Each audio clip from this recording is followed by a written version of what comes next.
this particular presentation, we will try to understand basics of sets. So without any further delay, let's get started. What is a set? A set is a well-defined collection of distinct objects. I want you to focus on these three terms: well-defined, distinct, and objects. If we somehow understand these three terms, then there will be no problem in understanding the concept of a set. Fine? So let's just try to understand the meaning of an object. An object could be anything, let me tell you. It can be something we can touch or see, or it can be an idea or a concept. Fine? So here are some examples which help you to understand what is an object. A set of all facts learned in a discrete mathematics course. Here facts are objects. A collection of pens, a collection of cars, a set of odd numbers divisible by 2, a set of vowels of English alphabet. Pens, cars, odd numbers divisible by 2, vowels, facts, these are all objects. But what is not a set? A collection of beautiful songs is not set. What? But why? Why this is not a set? This is where the term well-defined came into picture. In order to understand this why this is not a set, we must understand the term well-defined properly. A set is considered to be well-defined if it is possible to establish that any given object belongs to the set. Okay? When it is possible to establish this fact that any given object belongs to the set, then you can say that a set is well-defined. Let's just try to understand this properly with the help of an example. In our example, a set of beautiful songs is not well-defined, let me tell you. The definition of beautiful song changes from person to person.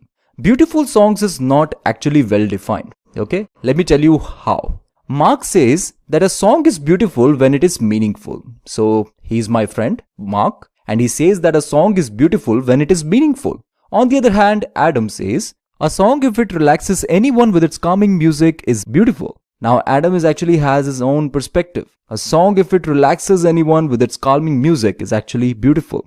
You can see over here that these two people have different opinions and they have their own preferences. Therefore, a set of beautiful songs is not well defined. Isn't that so? Here it is clear that beautiful songs is not well defined because the definition of beautiful song changes from person to person. Therefore, you can say that a set of beautiful songs is not well defined. Hence, it is not a set.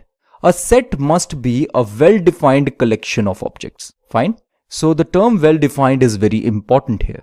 Now here are some more examples I would like to tell you. A collection of great people of the world. A set of beautiful flowers. A collection of best football players in the world. A collection of most dangerous animals found in the forest. A collection of the most talented boys in your class. These are the examples of not a set. Fine?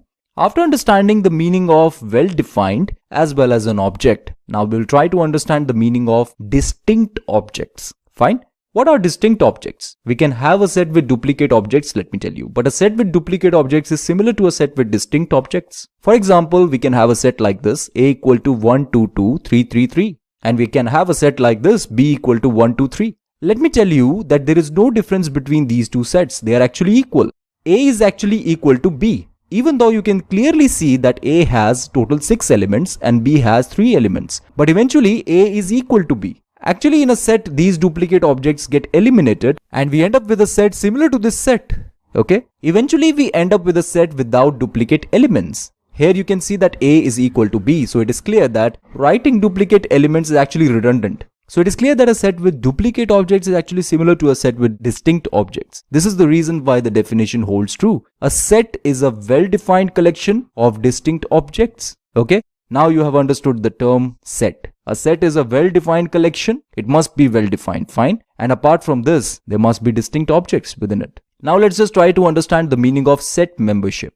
Any object belonging to a set is called a member or an element of that set. So if we say an object, and if it belongs to a set, then we can say that that particular object is actually a member or element of that set. Fine? We will represent sets by uppercase letters and lowercase letters will be used to represent the elements of the set. From now on, it is very important for us to represent the sets by uppercase letters and we will represent the elements of any set by lowercase letters. If A is an element of set A, then we can say that A belongs to A. This symbol is actually called belongs to symbol. Fine? So A belongs to A, or we can say A is in A. If there exists an element B that does not belong to A, then we express this fact by B does not belong to A. This symbol is called does not belong to symbol. So here B does not belong to A because we are saying that B is not in A. Fine? So this is all about the basics of sets. In the next presentation, we will try to understand some more concepts related to sets. So till then, have fun and I'll see you in the next lecture.